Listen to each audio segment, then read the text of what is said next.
Representante a la Cámara, Oscar Darío Pérez, muy buenos días. Doctor Londoño, muy buenos días, un saludo muy especial para todos. Representante, es claro que se nos están quebrando las industrias medianas o pequeñas. Creo que sobre el particular no hay duda. Y se están quebrando porque no tienen mercado, porque no venden sus productos, porque pues, no están operando, pero sí tienen los costos. Y eso sí no lo resiste ningún sistema, y mucho menos empresas tan frágiles como las medianas y pequeñas de Colombia. ¿Qué hacer? ¿Cuál es su punto de vista? Sí, doctor Londoño, la verdad es que han dicho una frase manida de que en esta pandemia todos perdemos y todos ponemos. Pues por supuesto, a eso corresponde. El Estado, el Gobierno Nacional, a través del FOME, a través de la garantía que está entregando en el Fondo Nacional de Garantías hasta del 90%, 80 o 70% y del 50% para las grandes empresas, pues también está poniendo unas sumas enormes, gigantescas.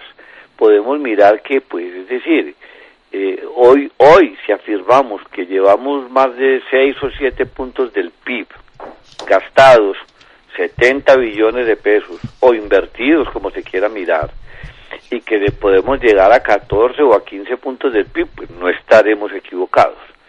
Lo que pasa es que hay muchos sectores, y aquí lo primero que hay que proteger es la salud, es decir, es enfrentarnos a los riesgos que tenemos al frente, con cuarentena y todo lo que ustedes venían analizando, para retrasar precisamente los casos o los infectados y que colapsemos nuestro sistema de salud, mientras nos preparamos mejor.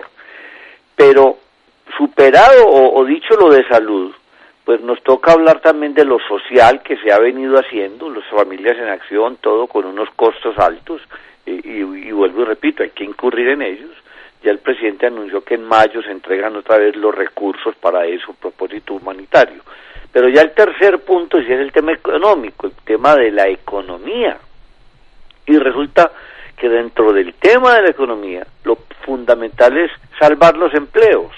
Nosotros con pocos empleos formales como los que tenemos en Colombia, porque en Colombia tendremos 11, 12 millones de empleos formales que están en el PILA, que están vinculados a la seguridad social, y tenemos otros 11 millones de personas en la informalidad total. Entonces, para el salvamento de los empleos, para que no se nos destruya el tejido empresarial, pues tenemos que diseñar unas políticas, y dentro de esas políticas el gobierno ha diseñado una, básicamente, el crédito de nómina. Y ese crédito de nómina le dice a las MIPYMES, a las pequeñas empresas, a empresas que no facturen más de 51.000 millones de pesos en un año, les dice, el banco les va a prestar el dinero, el fondo de garantías va a asumir el 90% de esa garantía, pero usted me destina ese crédito para la nómina. Eso se está desarrollando y está despegando, más o menos hay 3.6 billones de pesos ya más o menos comprometidos para ese propósito. Sin embargo, el banco, que es el que hace el estudio del crédito, así asuma el 10% del riesgo no más, pues es muy selectivo a la hora de escoger a quién sí y a quién no. Y para uno de los criterios de la selectividad es la capacidad de pago, la capacidad de generación de recursos. Y hay una cantidad de sectores, de pymes, de MIPYMES, de pequeñas empresas que no tienen caja porque la naturaleza de su negocio le impide un flujo de fondos futuro. ¿Qué flujo de fondos puede mostrar una agencia de viajes, o un restaurante, o una discoteca, o un hotel? Un flujo de fondos cero, y con un flujo de fondos cero, pues el banco simplemente en el estudio de crédito tiene que decirle que aunque la garantía sea el 90, pues no le puedo prestar. Para esos sectores, para salvar esos empleos, que se calcula puede ser entre 5 y 6 millones de empleos, hombre, hicimos una propuesta de que para esos sectores el gobierno debe buscar unos recursos para subsidiar ese empleo, porque si no lo salva ahora, crearlo después será muchísimo más costoso, será mucho más oneroso. Yo casi que lo miro como una inversión. Entonces hemos propuesto decirle al señor gobierno, dese una pela, coja el pila para esos sectores deprimidos porque no podrán producir la suma suficiente para atender el crédito, así tenga una garantía del 90%, y asúmala usted por 3 meses, haga cálculos y verá que si no le cuadra la caja, pues buscaremos las fuentes de recursos. Y alguna de las fuentes que a mí se me ocurrió fue, por ejemplo, nosotros tenemos un impuesto de patrimonio para patrimonios superiores a 5.000 millones de pesos, y ese impuesto de patrimonio que lo pagan las personas naturales que tengan esos límites de patrimonio superior, pues pagan el 1% durante 2 años. Yo propuse al gobierno, si quiere piense por qué, en una posible mini reforma que se haga posteriormente, fíjese si podemos pasar eso de 2 a 5 años, como una fuente de recursos. Y aquí la mejor fuente de recursos, si es que esa idea no le sirve, la mejor fuente de recursos es que nos tendremos que endeudar, que tendremos que superar la regla fiscal, como lo dijimos en la otra entrevista, porque no es la hora de la ortodoxia, sino de la heterodoxia. Ya la regla fiscal se va para el diablo, y nosotros también tenemos que buscar en un momento dado, pues, la mano, el auxilio del Banco de la República. El Banco de la República es mejor tratar de no tocarlo mucho, no manosearlo mucho, porque es que los costos de la pandemia no se acabaron hoy, eso vendrán sucesivamente, y en algún momento tendríamos que llegar allá, o a las reservas internacionales, o a unos cupos de crédito vía Banco de República por emisión, en fin, allá tendremos que llegar, pero no gastarnos esa papeleta desde ya. Pero esa es una fuente de recursos futura.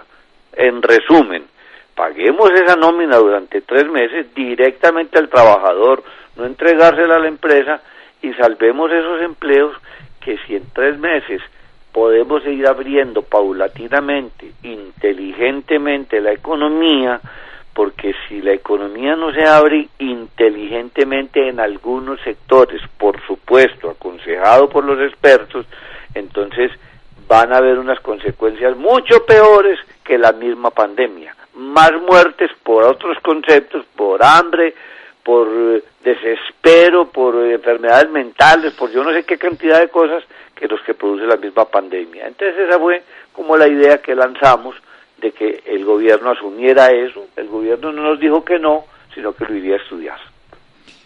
Bueno, pero que lo estudie rápido, porque es que el problema es que esto no da tregua. Estamos a una semana del vencimiento de otra quincena. ¿Cómo nos fue con la quincena pasada? No hemos podido saber. ¿Cuántas empresas pudieron pagar la quincena y cuántas empresas ya sacaron la mano? Como decimos tan popularmente, ya tiraron la toalla y dijeron no puedo pagar. Pero esto cada quincena es peor, porque se acumulan los costos con 0 de ingresos. Desde la semana entrante se reactiva el sector de la construcción y el sector industrial, pero eso no es automático, no es que uno apriete un botón y empiece a lloverle dinero a esas empresas. Ese es un proceso, y un proceso delicado y largo. Entre otras, para conseguir mercado cuando la gente que podría constituir el mercado está encerrada en su casa, limitándose a comprar esencialmente lo que necesita para sobrevivir. Es que esto es un problema muy serio. ¿Quién atiende y quién asume esas responsabilidades? Esto es una responsabilidad política, doctor Oscar Darío Pérez, y lo que significa que es un problema de todos. ¿Quién lo distribuye? El gobierno nacional, a través de su presupuesto. ¿O hay otro mecanismo para hacer ese reparto? No, ninguno otro, porque no hay forma distinta a que sea el gobierno, que es el rector del manejo, de la consecución y de la aplicación de los recursos públicos. Y eso no se puede superar sino con recursos públicos. Pues yo hablé ayer con uno de los altos dignatarios del Estado y me dijo que no, que la idea no la desechaban, que la iban a estudiar desde el punto de vista económico, porque es muy fácil, el PILA está ahí, ellos tienen la información, es abonarle en cuenta, porque es que abonarle a esos trabajadores, pero eso no excluye que tengan que hacer el traslado nuevamente, el giro social a las 2.670.000 madres, familias en acción, a los 274.000 jóvenes en acción, a los que le devolvieron el IVA, que se los devolvieron exitosamente, y qué bueno decirlo de una vez, fue una propuesta de nosotros en el Congreso de la República, del Centro Democrático, para decirlo con mayor claridad, y que a lo que se opuso el mismo gobierno en su momento, y afortunadamente quedó en la Ley 2010, o Ley de Crecimiento Económico. También para los adultos mayores, el programa de Colombia Mayor de 1.776.000 adultos mayores, y para las madres comunitarias que están en la casa y se les está pagando, y ahora los 3 millones de personas de ingreso solidario que por unos datos cerrados en un SISBEN 3 cruzado con la registraduría dio 16.000 cédulas que no tenían derecho a ese subsidio. No se ha perdido un peso, pero aquí hubo unos asusadores escandalosos que armaron semejante bochinche en las redes, y eso paralizó que le llegara al resto, porque no se le ha trasladado sino 1.200.000. Vamos para los 3 millones y vamos a terminarlo bien. Y ese programa lo montó el gobierno en menos de un mes. Eso también hay que resaltarlo de planeación nacional. Entonces, claro, esos recursos para pagar esa nómina tienen que salir ya, y tienen que salir a través del PILA y pagárselo directamente a ellos, no dándole la vuelta por el empresario. Y así salvamos 5 o 6 millones de empleos. ¿Cuánto vale eso? Pues eso no vale menos de 5 o 6 billones de pesos a mes. Si vamos a multiplicar 3 meses, estamos hablando de 18 billones de pesos, 1.8% del PIB. Pero esa es una gran inversión para salvar ese tejido empresarial, que después volverlo a montar, a restaurar, no será fácil. Entonces, uno tiene que comprender también el gobierno necesita primero atender la salud, el tema de la pandemia, pero hay países del mundo, no digo que los copiemos, que están abriendo la economía casi que a los trancazos, porque si no hay generación de riqueza, si no hay producción, si no hay recursos, pues es la quiebra de todos los países del mundo, de la economía del mundo. Mire, hay un cálculo que en el mundo, producto de esta pandemia, se van a perder 192 millones de empleos. En los Estados Unidos, una tasa de desempleo del 3.5% la proyectan que puede superar el 15 o el 16%. Los subsidios de desempleo de 800.000 subsidios mes pasaron a 22 millones en los Estados Unidos. Si allá se está perdiendo el empleo con trillones de pesos, de dólares que le están inyectando a la economía. Alemania le está inyectando 400.000 millones de euros y puede llegar hasta el 25% del PIB. ¿Cómo será nuestra situación que no tenemos esa caja? Pero yo estoy seguro de que nosotros podemos hacer ese esfuerzo de conseguir los 18 billones de pesos y mantener esas nóminas por 3 meses, esperando que en 3 meses podamos prender el switch de la economía, si no totalmente, al menos inteligentemente. ¿Usted me permite un minuto más? Yo sé que tiene prisa, pero me regala un minuto. No, por supuesto, nosotros tenemos plenaria, doctor, pero... Por eso, yo sé. Sigamos adelante, doctor Londoño, bueno, que un poco tarde llegaré. Ese minuto es para lo siguiente. Usted lo dijo con claridad y estamos en total acuerdo, que la plata de las nóminas no llegue a las empresas, no hay para qué. Que haya una especie de sustitución y que la plata le llegue directamente a los trabajadores. Eso es de una importancia fundamental. Yo a usted, empresario, no le doy nada. Usted tiene una nómina, páseme para acá los datos de la nómina y yo se la pago. Y se la pago con cargo teórico a usted, con un crédito de 10 años y sin intereses, o de la manera que le permita a los empresarios decir estoy listo, ahí le dejo su nómina. O se la regalo. Simplemente la subsidio, pero sí tiene que ser directamente el empleado, y hay un mecanismo perfecto para eso, que es el PILA. El PILA es la información de cada uno de los empleados que tenga, y ese empleado está identificado con nombre, con cédula, con dirección, con teléfono celular, con casa, con todo. Eso no sería ningún problema, ahí no habría ningún inconveniente. Sí es muy peligroso darle la plata al empresario, porque él tiene otras necesidades, él tiene otros gastos necesarios, él tiene que pagar servicios públicos, él tiene que pagar obligaciones bancarias y de pronto extrabancarias. Arriendos. Arriendos, él tiene que pagar tiene una cantidad de gastos fijos, pero es que aquí lo que vamos a preservar es el empleo. Entonces, para preservar el empleo, directamente al trabajador, a través del PILA. El señor está en la casa y le llegó su sueldito mínimo, sus 800.000 pesos o sus 1.000.000 de pesos. Ya esa persona dice, yo sí cuido la cuarentena, pero si lo dejamos que lo expulsen de la empresa, que le den una licencia no remunerada o que lo pongan a firmar la renuncia, porque a eso es lo que lo están poniendo, entonces ese trabajador, por ser trabajador no figura en Familias en Acción, no figura en Ingreso Solidario, no figura en ninguna parte. Entonces ese señor que se va a quedar en la casa aguantando hambre con sus hijos, se va para la calle y la cuarentena se va para se va para el digámoslo, la ineficiencia, porque nadie la va a respetar. Se va para el carajo la cuarentena, yo tengo que ir a buscarle la comida a mis hijos. Entonces es una forma de primero hacer respetar la cuarentena, conservar el empleo y darle la capacidad adquisitiva a esa gente que está en su casa confinada. ¿Que es costoso? Pues sí, es que todo en esta pandemia es costoso, todo es costoso.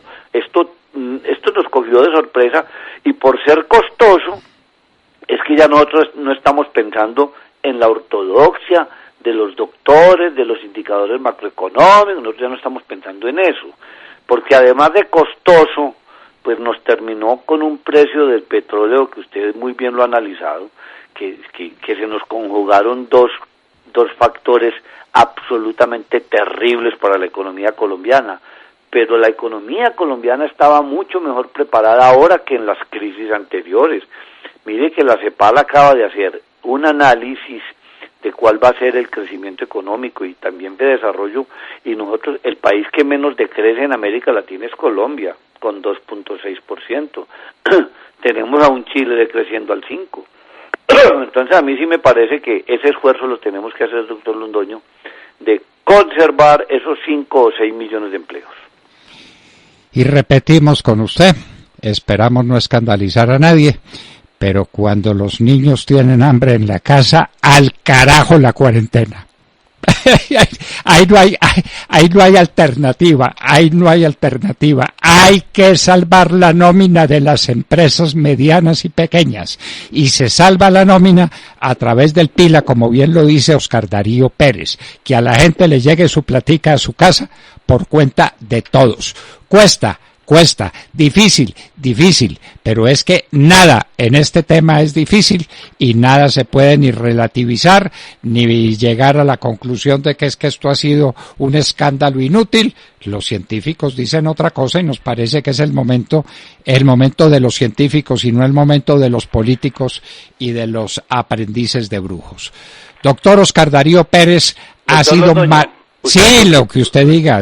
¿Por qué no me regala un minuto? Porque es que ahora tuve un debate en otra cadena radial y yo quisiera hacerle como claridad a esa inmensa audiencia de ustedes, porque resulta que la oposición, la que está buscando siempre cómo le vaya mal al gobierno, no importa que yéndole mal al gobierno le vaya mal al país.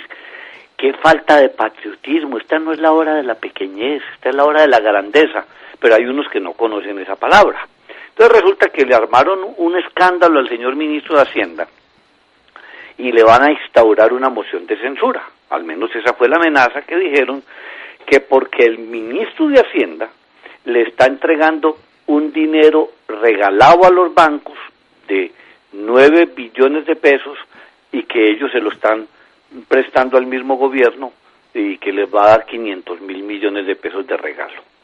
Y uno definitivamente sí no sabe si darle rabia o reírse o entenderlos, porque pues es como una ignorancia galopante la que muestran en esos escenarios. Mire una cosa bien sencilla, doctor Londoño. El Banco de la República, pero no el de Colombia, el de más de 23 países, en las épocas de crisis suelen bajar los encajes bancarios. ¿Qué es un encaje bancario? Es la captación del sistema financiero, deben colocar en una cuenta especial en el Banco de la República un porcentaje de esas captaciones, de esos CDT, de esas cuentas de ahorro, etcétera, para que el Banco de la República maneje esos recursos, y esos recursos son de los bancos, de los que captaron, pero no los pueden utilizar. Eso es una especie de seguridad. ¿Para quiénes? Pues para los cuentacorrientes, para los ahorradores de los bancos. En Colombia los bancos tienen 506 billones de pesos de cartera y tienen 460 billones. 506 billones de cartera, 460 billones de ahorros del público.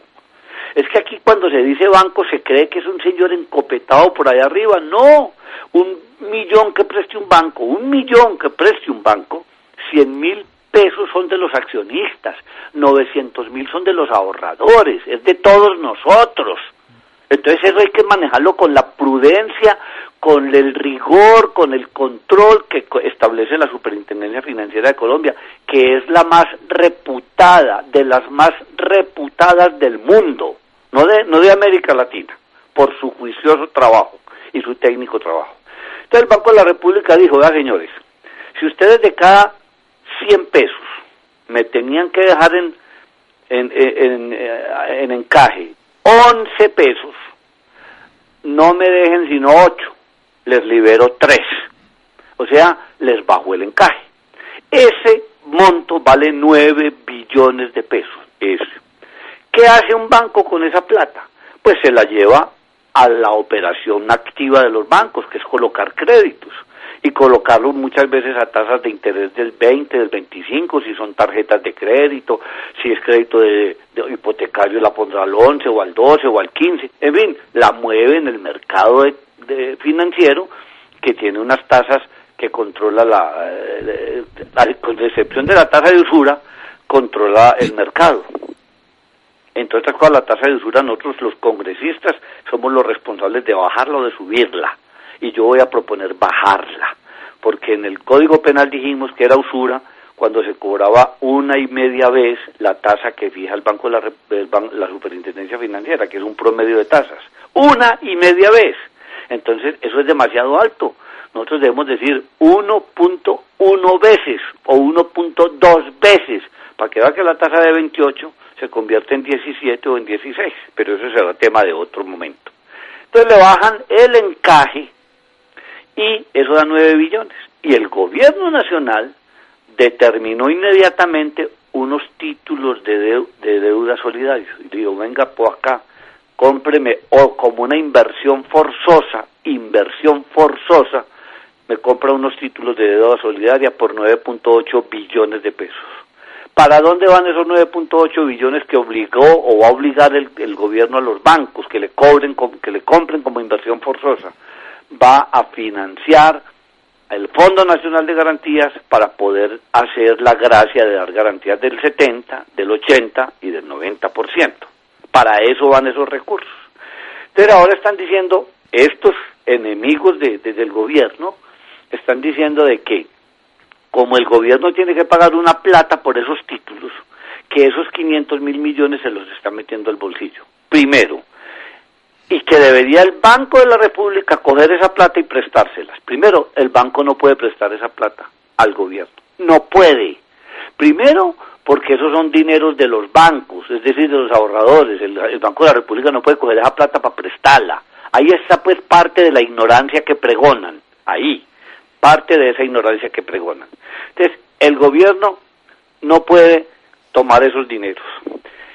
Y entonces, se los entregan, ellos tienen que comprar esa inversión forzosa al Banco de al gobierno. ¿Qué reciben los bancos? Unos títulos que les van a pagar una tasa de interés del 4%, que para ellos eso es casi que risible.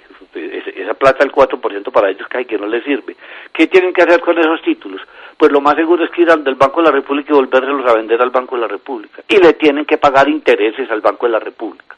Ahí se les acabó pues entonces el ánimo de lucro que el gobierno, que el ministro Carrasquilla tenía. Hombre, es que uno en estas dificultades, uno no se puede inventar y montar esta semejante cantidad de películas. Esto parece un guión cinematográfico. Entonces, ya dizque una moción de censura, el ministro Carrasquilla dizque por esa operación. Ahí se las acabo de describir precisamente, y le quiero decir, no es el Banco de la República de Colombia el que bajó los encajes, son más de 25 bancos centrales de todo el mundo. Y una cosa adicional, cuando un banco central baja los encajes, tiene un propósito. El propósito es disminuir la tasa de intermediación, que estoy de acuerdo con el superintendente financiero de Colombia, está muy alta y vamos a tener que revisar, porque esa tasa de intermediación son los costos de los bancos, las inversiones forzosas, los encajes, las provisiones, etcétera, y de pronto se nos está yendo la mano en controles y en cosas, no es para que nos relajemos, pero también que soltemos un poquito la cuerda, porque mientras más exijamos, más esa tasa de intermediación es alta. Pero bueno, hablarles de esos temas a veces a algunos es como que no entienden, porque lo que les interesa es el escándalo y el zafarrancho y el ministro de Hacienda moción de censura. Hombre, a esto hay que ponerle sindéresis y grandeza, aunque pedirle grandeza a algunos también es muy, muy difícil, porque esa palabra no la conocen. No hay que pedirle peras al olmo, más clara su explicación no vale. ¿Cómo le parece, pues, bajar el encaje, que es una plata de los bancos, es hacerle un regalo a los bancos? Por Dios, es liberar un dinero para que el dinero fluya y para que la economía sobreviva. ¿Hasta dónde puede ser uno ignorante en materias bancarias tan esenciales y tan elementales? El encaje es un dinero de los bancos, es decir, de los ahorradores, para garantizarles que el banco no va a tener un desastre. Ahí está la garantía del ahorrador. Bajan eso para que el banco pueda dar créditos, y hay un demandante de crédito fundamental, que es el Estado, a bajísima tasa de interés, para hacer lo que tenga que hacer y salvar al país de esta crisis. Doctor Oscar Darío Pérez, representante a la Cámara por el Centro Democrático, Departamento de Antioquia, vaya pues a su sesión plenaria y siga librando estas batallas por Colombia. Muchas gracias, doctor Londoño. Un feliz día para todos. Oscar Darío Pérez. ¿Más claro? ¿Más claro? No puede cantar un gallo, ¿no es cierto? Hay que salvar las empresas y hay que salvarles pagando la nómina, pero no entregándole la plata a la empresa, sino entregándosela a la persona que trabaja, que está inscrita en esa nómina, que tiene una cédula de ciudadanía y que tiene la precisión de cuánto gana, todo identificado para que le llegue a la casa su plata.